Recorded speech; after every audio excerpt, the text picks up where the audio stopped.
या देवी सर्वभूतेषु शक्तिरूपेण संस्थिता नमस्तस्यै नमस्तस्यै नमस्तस्यै नमो नमः। जय माता की। आज नवरात्रि का द्वितीय दिन है।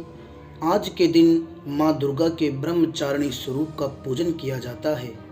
आपको बता दें कि ब्रह्म का अर्थ तपस्या है और चारिणी का अर्थ आचरण करने वाली देवी, यानी तप का आचरण करने वाली देवी। माँ का यह स्वरूप श्वेत वर्ण का है और आप देखेंगे कि माँ के दाएं हाथ में अष्टदल की माला है और बाएं हाथ कमंडल लिए सुशोभित है। माँ ब्रह्मचारिणी की आराधना करने वाले व्यक्ति को लंबी आयु और सुख सौभाग्य के साथ आलस्य, क्रोध, स्वार्थ और ईर्ष्या जैसी दुष्प्रवृत्तियां दूर होती हैं। भक्तों, माँ ब्रह्मचारिणी हमें तप की शक्ति प्रदान करती है और तप मात्र शारीरिक ही नहीं होता, मानसिक भी होता है। मानसिक तप यानी अपनी इंद्रियों को वश में करके अपनी चेतना को माँ भगवती की भक्ति में लगाना। हमारी इंद्रियों को वश में करने की शक्ति हमें भगवती माँ दुर्गा का ब्रह्मचारिणी स्वरूप ही प्रदान करता है, क्योंकि सभी शक्तियों का मूल माँ भगवती ही है। इसलिए इन पावन नवरात्रि में हम माँ भगवती की उपासना करके हम शारीरिक और मानसिक शक्तियाँ प्राप्त कर सकते हैं और माँ ब्रह्मचारिणी से हमें तप की शक्ति प्राप्त होती है। भक्तों, आपने देखा होगा कि कई बार हमारे जीवन में ऐसा पल आ जाता है कि जब हम बिल्कुल अकेले पड़ जाते हैं, कोई साथ देने वाला नहीं होता है और हम बहुत ही मेहनत करते हैं और सफलता की ओर बढ़ते हैं, लेकिन जैसे जैसे हम सफलता की ओर बढ़ते हैं वैसे ही सफलता हमसे और दूर चली जाती है और हमारे हाथ सिर्फ असफलता ही लगती है और हम ये स्वीकार कर लेते हैं कि अब हम कभी भी सफल नहीं हो पाएंगे और कोशिश करना हम छोड़ देते हैं। भक्तों, ऐसा इसलिए होता है क्योंकि हमें सच्ची सफलता का मूल सिद्धांत ही नहीं पता होता। जैसे सभी शक्तियों का मूल माँ भगवती है, वैसे ही सच्ची सफलता का मूल सिद्धांत हमें पता होना चाहिए। आइए भक्तों, सबसे पहले हम सच्ची सफलता का मूल सिद्धांत जानते हैं कि वह क्या है। भक्तों, सफलता यह नहीं कि आप क्या करते हैं, सफलता यह है कि आप कौन हैं। यह मैं के बारे में है।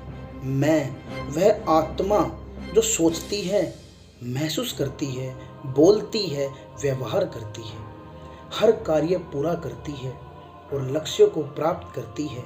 सफलता मैं यानी वो आत्मा से शुरू होती है, कर्म से नहीं। अर्थात सफलता आत्मा की पहचान होनी चाहिए, ना कि शरीर की। अगर आप दुखी, परेशान, क्रोधित या अहंकारी हैं और बाहरी दुनिया में अपनी इच्छाएं पूरी करते हैं, तो क्या आप खुद को सफल कह सकते हैं? यह संभव नहीं है, क्योंकि आप खुद से खुश नहीं हैं। याद रखें, वास्तव में आप सफल तब हैं जब आप खुश, दयालु और करुणामय हैं। आप सफल हैं यदि आप लोगों से जुड़ते हैं, चाहे उनकी उपलब्धियां, पद या उम्र कुछ भी हो। आप सफल हैं यदि आप अपने ज्ञान को बांटते हैं और दूसरों के साथ सहयोग करते हैं।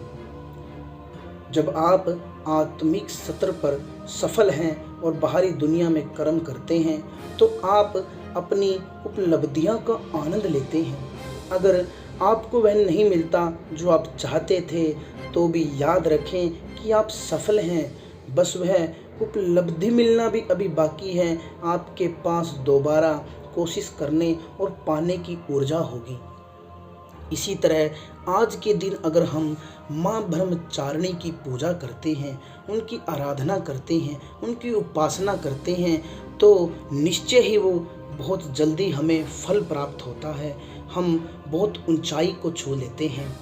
माँ ब्रह्मचारिणी की कथा हमें बहुत कुछ सीख देती है कि कैसे एक इंसान भी भगवान से मिल सकता है। अगर वह ठान ले कि मुझे ये करना है, तो वह कुछ भी कर सकता है, यह कथा माँ ब्रह्मचारिणी की हमें सीख देती है। तो आइए भक्तों, माँ ब्रह्मचारिणी की कथा का हम श्रवण करते हैं। भक्तों, कल की कथा में हमने जाना था कि कैसे माँ भगवती ने हिमालय और मैना के आग्रह पर उनके घर पर जन्म लिया था और उसके पश्चात माँ का नाम शैलपुत्री हुआ था। आज नवरात्रि के द्वितीय दिन हम जानते हैं कि माँ ब्रह्मचारिणी माँ का नाम कैसे हुआ। जब उन्होंने हिमालय के घर जन्म लिया था, साथ ही नारद जी के उपदेश से भगवान शिव को पति रूप में प्राप्त करने के लिए माँ ने घोर तपस्या की थी। इस कठिन तपस्या के कारण इन्हें तपस्चारिणी अर्थात ब्रह्मचारिणी नाम से जाना गया। 1000 वर्ष तक इन्होंने केवल फल फूल खाकर बिताए और 100 वर्षों तक केवल जमीन पर रहकर साग पर निर्वाह किया। कुछ दिनों तक कठिन उपवास रखे और खुले आकाश में नीचे वर्षा और धूप के घोर कष्ट सहे। 3000 वर्षों तक टूटे हुए बिल्व पत्र खाए और भगवान शंकर की आराधना करती रही। इसके बाद तो उन्होंने सूखे बिल्व पत्र खाना भी छोड़ दिए। कई हजार वर्षों तक निर्जल और निराहार रहकर तपस्या करती रही। पत्तों को खाना छोड़ देने के कारण ही इनका नाम अपर्णा नाम पड़ गया। भक्तों, कठिन तपस्या के कारण देवी का शरीर एकदम क्षीण हो गया। देवता, ऋषि, सिद्धगण और मुनि सभी ने ब्रह्मचारिणी की तपस्या को अभूतपूर्व पुण्य कृत्य बताया, सराहना की और कहा, हे देवी, आज तक किसी ने इस तरह की कठोर तपस्या नहीं की है। यह आपसे ही संभव थी। आपकी मनोकामना परिपूर्ण होगी और भगवती चंद्रमौली शिवजी तुम्हें पति रूप में प्राप्त होंगे। माँ की कथा का सार यह है कि जीवन के कठिन संघर्षों में भी मन विचलित नहीं होना चाहिए। माँ ब्रह्मचारिणी देवी की कृपा से सर्व सिद्धि प्राप्त होती है। आइए अब हम जानते हैं कि माता ब्रह्मचारिणी की पूजा आराधना कैसे करनी चाहिए। ब्रह्म मुहूर्त में जल्दी उठ करके स्नान कीजिए। पूजा के स्थान पर गंगा जल छिड़ककर उसका शुद्धिकरण कर लें। घर के मंदिर में दीप प्रज्वलित करें। माँ दुर्गा की प्रतिमा है तो उनका गंगा जल से अभिषेक करें। अगर मूर्ति नहीं है तो चित्र के ऊपर ही गंगा जल छिड़क करके स्वच्छ कर लें। तब उसके पश्चात माँ को अक्षत, सिंदूर और लाल पुष्प अर्पित करें। माँ को स्वादिष्ट भोग अर्पित करें।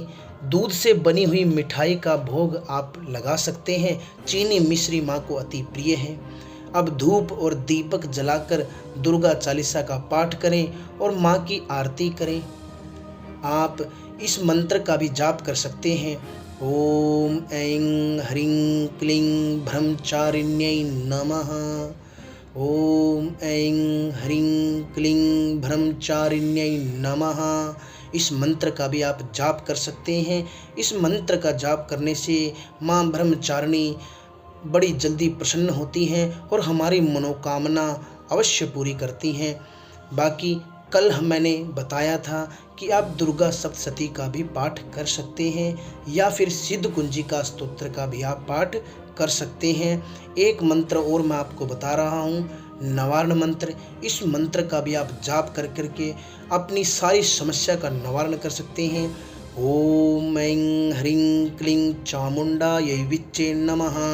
ओम ऐं ह्रीं क्लीं चामुंडायै विच्चे नमः।